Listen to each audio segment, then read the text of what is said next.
साथियों, आज जिस ऑर्चर्ड में हम खड़े हैं, इस बाग की कई फोटो कई वीडियो आपने देखी होंगी जो हमने आपसे शेयर की होंगी।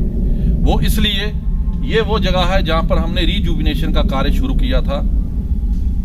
आज हमारे वीसी साहब ने कहा कि आप जो आपने काम किया है उसकी एक सक्सेस स्टोरी तैयार कीजिए। उसी के लेते हुए आज हमारे डिवीजन ऑफ फ्रूट साइंस के हेड डॉक्टर अमित जसरोटिया जी और मैं जो इस प्रोजेक्ट के साथ एसोसिएटेड था, विद्यासागर जी के बाग में आए हैं। यही वो कर्मठ किसान हैं जिन्होंने इस कार्य को उठाया। वो इसलिए मैं ये बात दोहराना चाहूंगा कि जब हम रीजुविनेशन की बात करके आए तो बहु जगह पर हमने बात की, लेकिन कोई तैयार नहीं था अपने प्लांट्स कटाने के लिए। लोगों को यह संदेह था कि हमारा प्लांट कैसे रहेगा, मर जाएगा, क्या होगा है? तो हमने क्या किया था, ये जो रीजुविनेशन का कार्य था सबसे पहले हमने राजभवन में शुरू किया था 2010-11 में। उसमें भी मैं एसोसिएटेड था। उसके बाद हम इधर आए, ये एक एक्सटर्नल फंडेड प्रोजेक्ट था। डॉक्टर वीके वल्ली और हमारी पूरी टीम थी इसमें एसोसिएटेड। हमने इधर उस कार्य को किया। अभी जो आप ये प्लांट्स देख रहे हैं जिनके अंडर हम खड़े हैं, ये रीजुविनेटेड प्लांट्स हैं। अब मैं खुद ये चाहूंगा कि विद्यासागर जी बताएं कि उनका कैसा एक्सपीरियंस रहा इस रीजुविनेशन कार्य को लेके। विद्यासागर जी दसो। रिजुविनेशन कार्य के लिए हमें बड़ा ही फायदा हुआ इसका। पहले ये सारे इसकी टहनियाँ थी जो सारी नीचे ज़मीन के साथ गिरी हुई थी, तो कोई प्रॉपर कैनोपी नहीं बन सकती थी, तो ना ही उस पर प्रॉपर फ्रूट आ रहा था। तो अब जब से स्कार्ट्स की मदद से ये हमारा कार्य हुआ है रिजुविनेशन का, तो कटिंग कराते वक्त तो थोड़ी सी पिंच फील हुआ था कि पता नहीं आगे क्या होगा, लेकिन सब भगवान के भरोसे छोड़कर हमने ये कार्य करवा दिया। तो अब ये है कि ये बड़ी तेज़ी से बढ़ रहा है। जो ब्रांचेज हैं बड़ी अच्छी हैं और हेल्दी हैं ये जी। तो फ्रूट भी इस पे आ रहा है। फ्रूट भी तकरीबन 25-30 किलो आ रहा है। 6 साल हो गए हैं इसको। तो 6 साल में 25-30 किलो फ्रूट आ रहा है इस पे। तो आस्ता आस्ता ये बढ़ेगा और कैनोपी है जो ये बड़ी अच्छी बन रही है और पूरा प्लांट मतलब पूरा फुली कैनोपी हो गई है इसकी। विद्यासागर जी एक चीज बताओ हमारे दोस्तों के साथ कि आप क्या बताएंगे इस जो पुराना बाग है, जो आपको देख के जो मोटिवेट होंगे, जो करना चाहते हैं कि हम आगे रिजुविनेशन को करें, उनके लिए आप क्या संदेश देंगे? कौन कौन सी चीज़ों का ध्यान रखना है जो आपको भी हमने सिखाई थी, अब आपके मुंह से हम जानना चाहेंगे। क्योंकि इस प्लांट्स को देख के मैं तो बहुत खुश हूँ कि आपने बड़ी अच्छी मैनेजमेंट की है। हर प्लांट की कैनोपी बनी है, हर प्लांट की स्टैंप बनी है और हर प्लांट अपनी शेप में है। और जैसे हम देख रहे हैं इधर धूप भी आ रही है। अगर दूसरी तरफ देखें जो दूसरे प्लांट्स लगे हैं पुराने, उनमें कोई धूप नहीं है, अंदर फ्लावरिंग के प्रॉब्लम आएगी, क्योंकि हर चीज जो है ये सनलाइट से एसोसिएटेड है, सूरज की रोशनी से।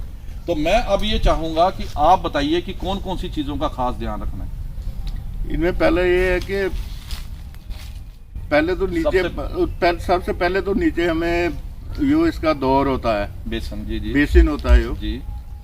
तो बेसिन का हमें पूरा ध्यान रखना है, उसमें प्रॉपर मैनेजमेंट करनी होती है। प्रॉपर के ना FYM मतलब देसी खाद है जो उसकी प्रॉपर डोज है उसको दे दी जी। फिर उसके पास बाद में ये DAP यूरिया वगैरह वो भी प्रॉपर जी जैसे भी रिकमेंडेड हो साइंटिस्ट हमें बताएं वैसे हमें करना है। सबसे पहले प्लांट पे पास जाना है, तो फिर प्लांट को करनी है मार्किंग, फिर स्टैंप देखना है कौन सा स्टैम्प है, फिर उसको में कोई अगर डिजीज स्टैम्प है वो बताइए थोड़ा, क्योंकि आप खुद एक्सपर्ट हो चुके हैं। मैं चाहता हूं कि आप बोल के बताएं।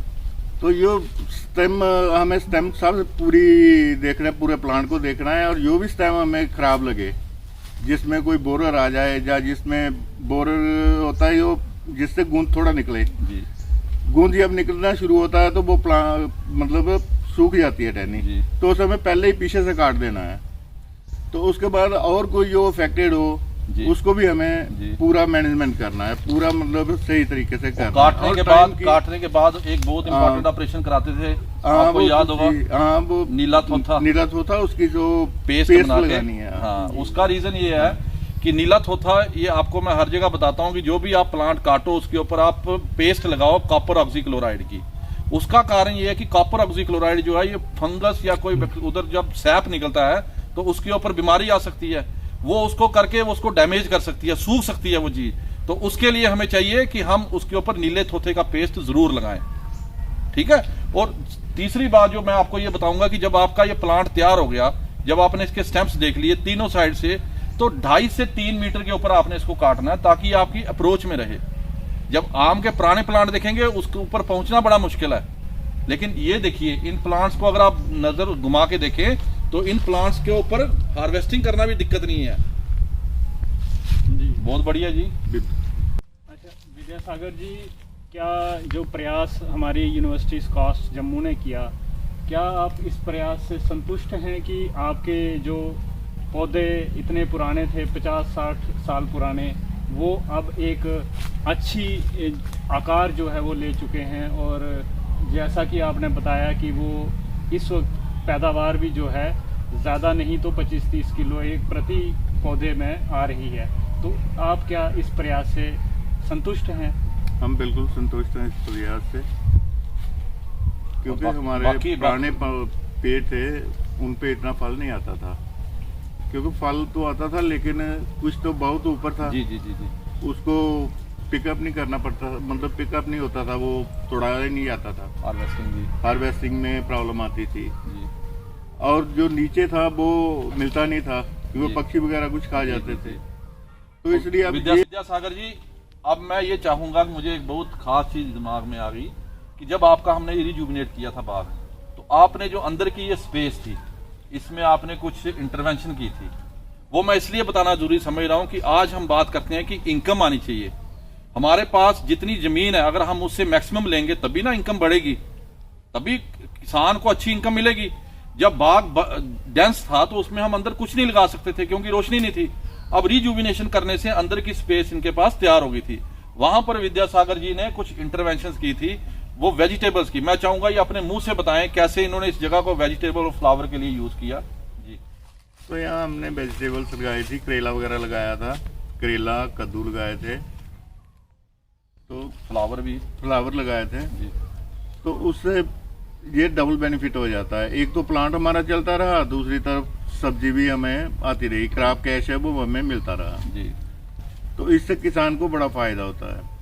तो जो भी इनको करना चाहे, करवाना चाहे, मैं ये संदेश देना चाहता हूँ कि जो भी किसान या बागवान ये करवाना चाहे, रिजुविनेशन करवाना चाहे पुराने पौधों की, तो उसके लिए ये बड़ा बेनिफिशियल है, क्योंकि 3-4 साल तो वो फसल नीचे ले सकता है जी।